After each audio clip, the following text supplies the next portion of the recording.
আসসালামু আলাইকুম। Technique AG এডুকেশনের পক্ষ থেকে নবম দশম শ্রেণীর শিক্ষার্থীদের জানাচ্ছি শুভেচ্ছা। আজকের পর্বে আমরা অনুশীলনী যে নমুনা 2 নম্বর সৃজনশীলটা আছে এটা নিয়ে তোমাদের সাথে আলোচনা করব। কি বলছে দেখো তো।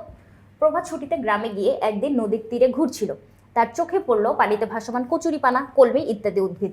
আচমকা একটি মাছরাঙা পাখি ছোট একটি মাছকে পানি থেকে ছো দিয়ে তুলে নিয়ে গেল। মাছরাঙা পাখি কি করে, দূর থেকে তাকায় থাকে, তারপর যখন মাছ আসে তখন তাড়াতাড়ি করে মাছটাকে নিয়ে চলে যায়, তাই না? তাহলে ছো মেরে নিয়ে তুলে উড়ে চলে গেল। বাগানে বেড়াতে গিয়ে সে লক্ষ্য করলো একটি বড়ই গাছ হলুদ বর্ণের এক ধরনের লতানো উদ্ভিদে ছেয়ে গেছে। এই যে বড়ই গাছটা, তার মানে বড় একটা উদ্ভিদ, আর হলুদ বর্ণের যে লতানো গাছটা এটা হচ্ছে তোমার ওই বড়ই গাছটাকে অবলম্বন করে এই যে মূলটি বড়ই গাছের কাণ্ডে অবস্থান করতেছে। তার মানে এই হলুদ গাছের মূল কোথায় আছে? বড়ই গাছের কাণ্ডের ভিতরে আছে, এবং সে পুরাটা বড়ই গাছকে লতায় মানে অবস্থান করতেছে। তাহলে এই যে হলুদ বর্ণ বলে দিছে আর বড় একটা উদ্ভিদের উপর অবস্থান করতেছে, এতটুকু শুনে আমরা বুঝতে পারতেছি এটা হচ্ছে স্বর্ণলতা উদ্ভিদটা, তাই না? এরপরে আসো ক নম্বর প্রশ্নটা কি বলছে, জীব বৈচিত্র্য কাকে বলে? এখন বৈচিত্র্য বলতে আমরা কি বুঝি? যে কোনো ভ্যারাইটি বা ভিন্নতা। তাহলে এই জায়গাটায় দেখো তো কি বলছে, পৃথিবীতে বিরাজমান যে জীবসমূহ তাদের প্রাচুর্য ও ভিন্নতাই হচ্ছে জীব বৈচিত্র্য। এরপরে আসো কি বলছে, গ্রিন হাউস এফেক্ট কি? গ্রিন হাউস গ্যাস কি আগে এতটুকু বোঝা লাগবে। গ্রিন হাউস গ্যাস হচ্ছে কার্বন সমৃদ্ধ কতগুলা গ্যাস। এই যে দেখো, carbon dioxide, carbon monoxide, methane. এরপর দেখো এখানে কার্বন নাই, কিন্তু এটা হচ্ছে এক ধরনের মানে গ্রিন হাউস গ্যাস। এখন এই গ্যাসগুলা কি করে, তোমার তাপকে ধরে রাখে। গ্রিন হাউস গ্যাসগুলা তাপ ধরে রাখতেছে। এখন সূর্যের যে তাপগুলা পুরো দিন পৃথিবীর ভিতরে আসতেছে, ওই তাপগুলা রাতের বেলা আবার বিকিরিত হয়ে চলে যায়।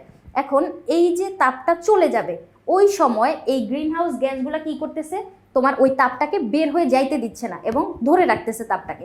যার জন্য তুমি বুঝতেই পারতেছো তাপ আসতেছে কিন্তু বের হয়ে যাইতে পারতেছে না। তাহলে কি হবে, পৃথিবীটা অনেক বেশি উষ্ণ হয়ে যাবে। এখন পৃথিবীর উষ্ণতা এরকম দিন দিন বাড়তেই আছে। কি জন্য? কারণ এই গ্রিন হাউস গ্যাসগুলোও দিন দিন বাড়তেছে। আমরা যেই এসি চালাচ্ছি, যানবাহন চালাচ্ছি, এই যে আমাদের বিভিন্ন কর্মকাণ্ডের কারণে এই যে কার্বন ডাইঅক্সাইডগুলো তৈরি হচ্ছে বা কার্বনের যে যৌগগুলো তৈরি হচ্ছে, এই যৌগগুলো কি করতেছে, আমাদের পৃথিবীতে মানে বায়ুমণ্ডলেই তো ছড়ায় আছে, এবং যখন তাপমাত্রাটা বের হয়ে যাওয়ার সময় হয় তখন ওরা কিন্তু এই তাপটাকে ধরে রাখতেছে। যার জন্য পৃথিবী এরকম মানে এরকম বছরের পর বছর চলতে থাকলে কি হবে, পৃথিবীর উষ্ণতা অনেক বেশি বেড়ে যাবে। এবং পৃথিবীর উষ্ণতা বেড়ে গেলে তুমি বুঝতেই পারতেছো যে আমাদের বরফগুলা গলে যাওয়া শুরু করবে, হিমবাহ গলে গিয়ে পানিতে পরিণত হয়ে যাবে, সমুদ্রপৃষ্ঠের উচ্চতা বেড়ে যাবে, এবং সমুদ্র উপকূলে যেই অঞ্চলগুলো আছে বা যাদের বসবাস ওরা কিন্তু পানিতে তলায় যাবে। তাহলে এই যে হুমকি স্বরূপ এই কাজগুলো আমরা নিজেরাই কিন্তু করতেছি এবং নিজেরাই হুমকির শিকার হচ্ছি। তাহলে এই যে এফেক্টটা বা এই যে প্রভাবটা আমাদের উপর পড়তেছে পৃথিবীর, শুধু মানুষের উপর কেন, জীব জগতের জন্যও তো মানে অন্যান্য জীবেদের ক্ষেত্রেও তো পড়তেছে। তাহলে এই এফেক্টটা বা প্রভাবটাই হচ্ছে গ্রিন হাউস এফেক্ট। এরপরে দেখো, প্রভার বাগানে পর্যবেক্ষণকৃত উদ্ভিদে কোন ধরনের আন্তঃক্রিয়া পরিলক্ষিত হয়? এখন বাগানে সে কি দেখছিল, বড়ই গাছে হলুদ রঙের লতানো উদ্ভিদ। এখন এই যে আন্তঃক্রিয়া সম্পর্ক আমাদের দুই ধরনের হয়। যে কোনো সম্পর্কই তোমার দুই ধরনের হয়, হয় তোমার খুব মিল মহব্বতের সম্পর্ক, ভালোবাসার সম্পর্ক, না হলে তোমার হচ্ছে মারামারি ফ্রিকশনের সম্পর্ক। তাহলে ওই প্রকৃতিতেও, প্রাকৃতিক পরিবেশেও আমরা এরকম সম্পর্কই দেখতে পাই, যেখানে একটা থাকবে ধনাত্মক সম্পর্ক আর একটা থাকবে ঋণাত্মক সম্পর্ক। ধনাত্মক সম্পর্কের ক্ষেত্রে আমরা শুধু উপকার দেখতে পাবো, আর ঋণাত্মক সম্পর্কের ক্ষেত্রে আমরা হচ্ছে তোমার ক্ষতির দিকটা দেখতে পাবো। এখন এই যে আমি আন্তঃক্রিয়া সম্পর্কগুলা সবগুলো তোমাকে একটু বর্ণনা করি, সেক্ষেত্রে তুমি নিজেই বুঝতে পারবা যে উদ্দীপকে ওই স্বর্ণালতার ক্ষেত্রে আমরা কি দেখতে পাচ্ছি। এখন দেখো, ধনাত্মক সম্পর্কের ভিতর আমাদের দুইটা সম্পর্ক আছে, একটা হচ্ছে মিউচুয়ালিজম আর একটা কমেন্সিয়ালিজম। এই যে মিউচুয়ালিজম, এখানে কি হয়, তোমার উভয় জীবই উপকৃত হচ্ছে। উভয় জীব বলতে একসাথে অবস্থান করতেছে যে দুইটা জীব, ওরা দুইজনেই উপকৃত হবে। দেখো, রাইজোবিয়াম ব্যাকটেরিয়া আর শিম গাছ দেওয়া আছে। এই যে ব্যাকটেরিয়াটা, এটা কি করে, তোমার নাইট্রোজেন সংবন্ধন করে বা নাইট্রোজেনকে ধরে রাখে। সেক্ষেত্রে এই যে শিম গাছের যে শিকড়টা আছে আমাদের, এই যে মাটির নিচে শিকড় থাকে, এই শিকড়ে এরকম গুটি গুটি তৈরি করে, যে গুটিটা নাইট্রোজেন ধরে রাখতেছে। এই নাইট্রোজেনগুলা আমরা জানি উদ্ভিদে বৃদ্ধির জন্য কাজে লাগে। তখন শিম গাছ বৃদ্ধিপ্রাপ্ত হবে বা শিম গাছের প্রয়োজনীয় নাইট্রোজেন রাইজোবিয়াম ওকে দিচ্ছে, এবং শিম যখন খাদ্য তৈরি করবে তখন রাইজোবিয়ামকে দিবে। তাহলে দুইজনই উপকৃত হইল। এই উপকারের সম্পর্কটা মিউচুয়ালিজম, দুইজনেই উপকৃত হবে। এরপরে কমেন্সিয়ালিজম, দেখো এখানে একজন উপকৃত হবে কিন্তু আরেকজন ক্ষতিগ্রস্ত হবে না। কি বলছে দেখো তো, রোহিণী উদ্ভিদ আর আশ্রয়দাতা উদ্ভিদ। এই যে রোহিণী উদ্ভিদটা, এটা হচ্ছে একটা লতানো উদ্ভিদ, কিন্তু এই উদ্ভিদের শিকড়টা থাকে মাটির নিচে। তার মানে সে মাটির নিচে থেকে খাদ্য গ্রহণ করতেছে, কিন্তু ওর খাদ্য গ্রহণ করার জন্য তো বা খাদ্য তৈরি করার জন্য তো সূর্যের আলো প্রয়োজন। তখন সে বড় একটা উদ্ভিদকে অবলম্বন হিসেবে ধরে প্যাচে প্যাচে উপরের দিকে উঠে যায় এবং সূর্যের আলোর কাছে যায়। সূর্যের আলো পাইলে সে নিজের খাবার নিজে তৈরি করতে পারে। অথবা এইখানে অবস্থানকারী যেই শৈবাল বা ছত্রাকগুলা, ওরা আমরা দেখতে পাই যে বাতাসের মাধ্যমে খাদ্য তৈরি করতেছে। তার মানে যেই জীবের উপরে অবস্থান করতেছে ওই জীবের কাছ থেকে কিন্তু কিছু নিচ্ছে না, শুধু আশ্রয়টা নিচ্ছে। তাহলে এই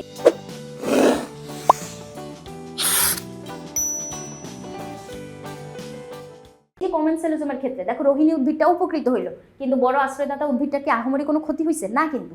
এবার দেখো ঋণাত্মক সম্পর্ক, তার মানে নেগেটিভ ক্ষতি হবে এখানে।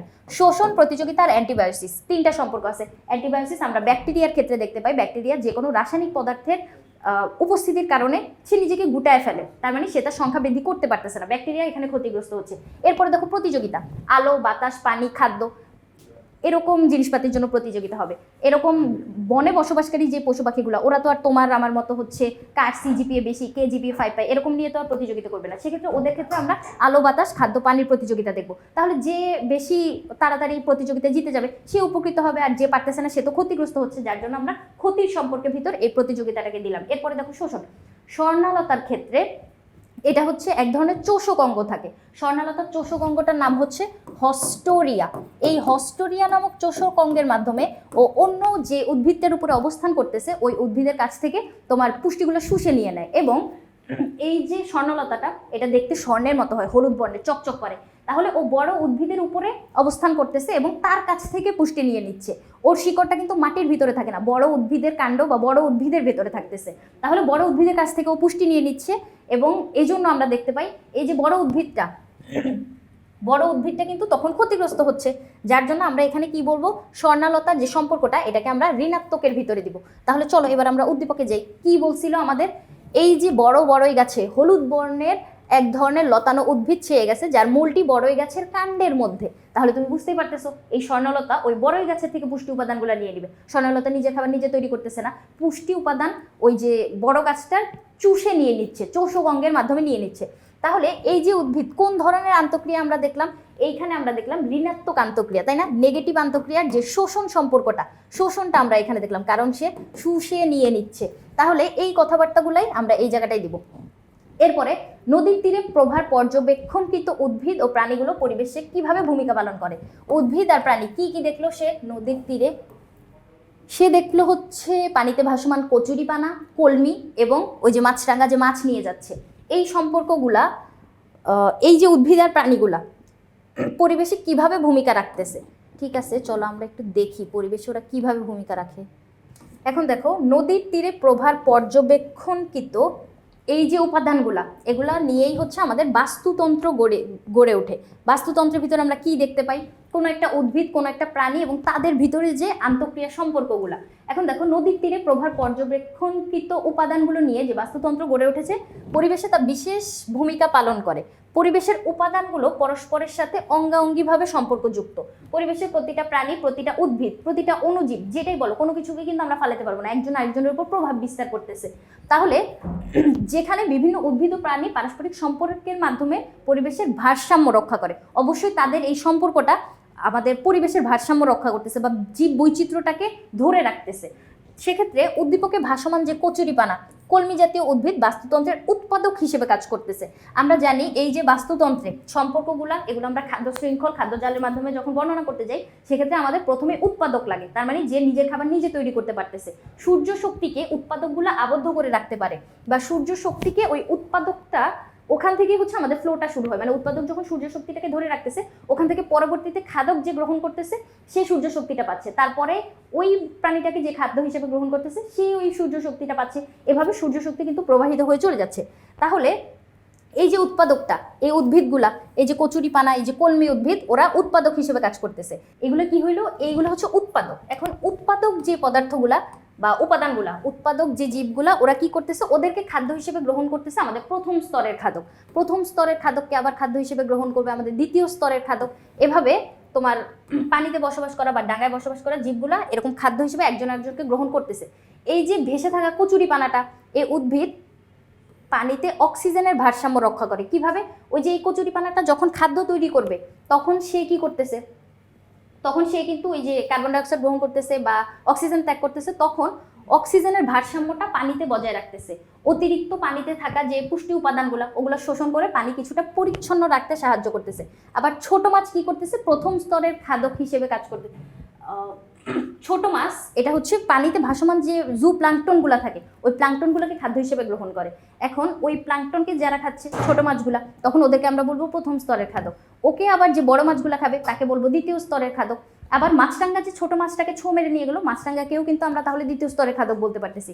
তাহলে এই যে একজন আরেকজনকে খাচ্ছে, মাছরাঙা পাখি ছোট মাছকে খাদ্য হিসেবে গ্রহণ করে প্রাণীর সংখ্যা নিয়ন্ত্রণে রাখতেছে।